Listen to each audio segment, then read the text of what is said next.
add in all the titty farty stuff.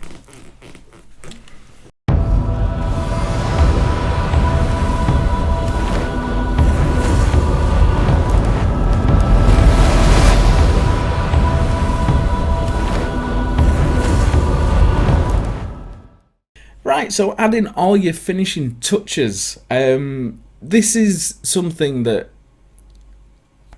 I should really do a talk on, I think. Because, for example, it's like when you're painting your miniatures and you do a right nice job and you're just looking at it thinking there's something missing, and then you do the base and your miniature changes entirely. It's the same with model making. You can pay attention to the wrong thing before finishing it.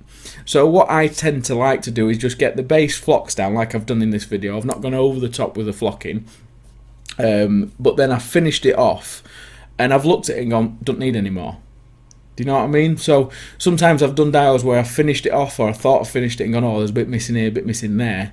It's normally good to look at it and think, I've done enough before I go crazy, and move on to something else, and then come back to it if you feel like there's something missing once it's finished. I know things are not truly finished, but you might as well get a picture of the whole thing. It's like when I look at that diorama with the train off, it don't look right. Take it off, put it back on. It looks fine. It's weird. It's what catches your eye. So that's why I do it. So yeah, these are all the titty farty stuff. I should do a video on finishing stuff really, but we'll talk about that later. Alright, see you at the end. Right, so I've ripped these out of an old diorama that I've just thrown in bin. I haven't got time to actually make my own pine trees, so I thought these will do. They're just some generic railway trees. As you can see, the asparagus fir there in the background, I did intend to make some pine trees. These are a little bit small than what I'd like, but they look well and they do the job. I just glued down with super glue, and then to hide all the bases and the bottoms and the glue marks, I'm just using the pine forest floor cover to build up around them. You can push it in with a brush or a bit of folded paper to get in under the tree, but put it on dry. As you can tell, it's still dry from the ground cover is still dry from the last video. I'll show you how to seal all them down later. Right, now from that, just some generic railway HO00 scale fences. Everything online for railways like this is just so cheap. They're too small for wargaming, but for dioramas and stuff, it's pointless making your own. I think these were like £4 for a load of them. So yeah, just look on eBay and you'll find some right diamonds it rough for this. All I've done with these is I sprayed them like a dark brown on the sprue, clip them off, and then just banged a wash on them, and I'm putting them down with super glue. Once they're in place, spray them with an activator, and they're not going anywhere.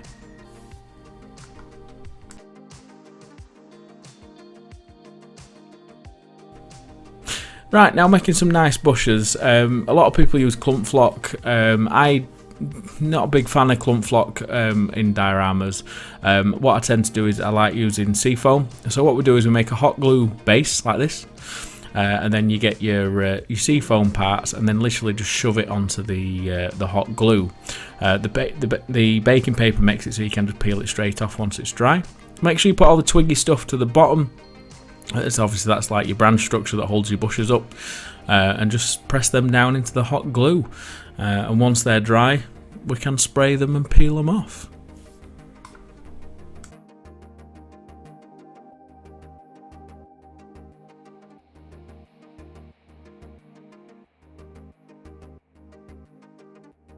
Right, I have some little just random pieces as well that I spray because I fit them and flock them once they're actually on the diorama later for putting round the fences and stuff. Now this is just leather brown from Army Painter. I'll spray them all that colour just as a base structure, and then once they're dry we'll get ready to flock them. Flockety flock flock flock.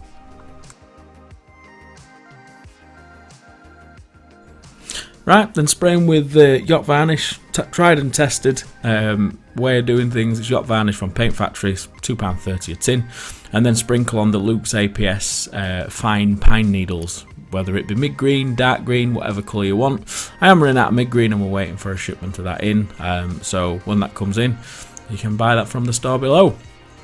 But yeah, mix it up, don't have all the same colour. I've done some light, I've done some dark, and as you can see, all I've done is dry fitted them, and once I like the positioning of them, I put some super glue on and just stick them on with that hot glue base. It weighs them down, it gives them a hard surface, and it makes it so, and with hot glue being quite bendy, you can press it into the surface as well, so it takes form of the ground very easily. Perfect.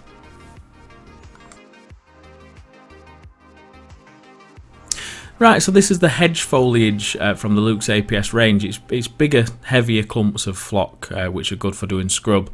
Now, I stick this on with thick PVA glue, okay? So use a proper trade PVA glue, like a heavy grade which is not diluted, because you want it to stay reasonably. You could use tacky glue or any of the Luke's APS basing glues, which are out as well. Mix up the dark green and the mid green, and press it in. Okay, put plenty of glue on so you're pressing it in. Don't worry, it will dry clear. Okay, and you can hoover the remainder off or pick it off, whatever you want to do. But it's just a matter of pressing it all in. It is a bit messy and it does go everywhere and it looks a bit crap till it's dry. It might take a couple of days for it to go completely clear, but it's the best way I've found to getting it on there. But yeah, that's how we do scrub. Once that's had time to settle and sort of go tacky, what we do next is we spray seal it with the yacht varnish again, just over the top. Now this is for any bits that are not actually in the glue. This is so the top layers of flocks that are grabbing to each other just stick to one another, so you can build it out. So if you wanted to add another layer on, you could do it now while that tacky yacht varnish is on, to build up the layers if you wanted to do that. But I was happy with the look, so I just sprayed it to seal the outer bits to the other flock. Okay. Now I'm going to show you how to mix a sealant glue for sealing down your path and your forest ground covers and everything that we put down in the video the other day. Put in a good, I'd say, tablespoon or two of a good quality PVA, and then we put a couple of drops of matte medium in. That's just to get rid of the glint and the glare from the glossiness of the PVA, which you do get a lot with the trade PVAs that are really thick like that. We drop or two of flow improver, so it looks like something that you'd dispose in a rag, and then we'll fill the rest up with water, and give it a very good mix. This is quite thick. It won't spray this, it's far too thick. You're looking for like a single cream sort of consistency.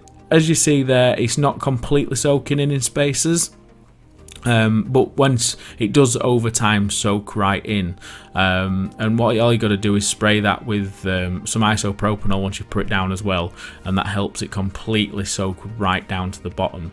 Repeat if necessary. I've never had to do this on a diorama, repeat it, but on a Wargaming piece I have had to repeat maybe twice. So yeah, good way of sealing everything. And like I said, just give that a good spray with isopropanol and then watered down PVA glue. Like all your mountainside shrub and everything, just give it a proper good coating and soak it through, and then over the course of a day or two, that will dry out completely. You can work on top of it though, you can carry on working, don't worry about that. Right, now while all that's drying, I'm going to be using these figurines from, I think it's Prezia, I think that's how you pronounce it, but the pre-painted HO scale figurines. They're quite well painted, as in they're very neat, tidy, and all I'm going to do is I'm going to slap a wash over the top of them. But how I fix them down in place so they're easy to paint, just fix them to the lid with a bit of super glue, and just stand them up in that glue, go off, and then we'll break them off from the super glue. I did put a little bit too much super glue on, so that's why I'm dotting them in it and moving them away from it. Once they're dry on there, just literally get a strong tone wash from Army Painter, and then just bath that over the entire miniature. Add some depth, and it also, when you look at them from a distance, it helps you pick out the details better. I see a lot of train layouts where none of the miniatures are painted like this at all, but I suppose it's because they've had thousands to do on a big board, whereas just slapping a wash on these pre-painted models like that makes a difference. Okay, same as when you do Wargaming miniatures. Without a wash, look pretty poor. Put a wash on, look you know, tabletop ready. And these are that small, it just works.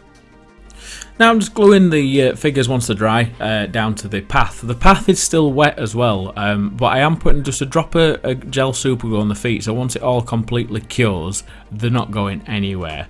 And obviously as the sealant glues and everything dry as well, that's locking them in, they're not coming off. So you don't have to do this, you could put them onto a dry surface with some super glue or some tacky glue, because it's not going to get any other use. Now for adding a bit of colour, I use my flower tufts that I've made in a previous video, which I'll put in a link, and literally just stick these where you want. I made these ones self-adhesive. If they're not self-adhesive, you can just stick in a bit of PVA glue first, like I am doing anyway. And I had some purple around the bushes, I had some bluebells under the trees, and a few yellow ones here and there just to catch your eye. So as you can see, these are some of the bluebells going under the trees. I know they're wearing coats of the people, but they're old, so people can wear coats in summer, can't they? But that's why there's bluebells under there, because it's like a summer piece. Now, I'm using some of the Luke's APS Sawdust flocks, the fine ones, on top of the scrub, because this is now sort of dry. So I spray that with yacht varnish again, and then I sprinkle the sawdust on to resemble leaves. You don't have to do this step, I just like the way it looks, and the mid-green sawdust is almost the same colour as the mid-green flock, so it sort of naturally highlights. And then we also put some dark green leaves on the darker colours as well, so you get, because the dark green's just naturally a bit lighter, so as you can see it sort of naturally highlights. Now I'm not a big fan of sawdust flocks, but what I do like about them is they do add great leaf textures, bark textures and everything else, so they are great for accenting your foam work. So if you do want to make some nice realistic bushes like this look, you can add leaves with just some fine sawdust flock. So yeah, there you go. If you want to purchase them, all in the links below.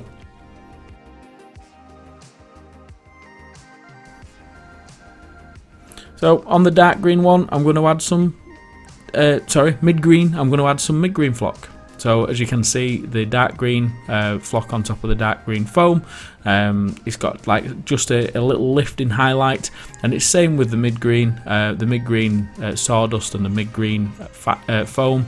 There's a slight colour change in it, but you get the nice sun-kissed leaves. So yeah, thanks for watching guys, and I'll catch you again for the next video.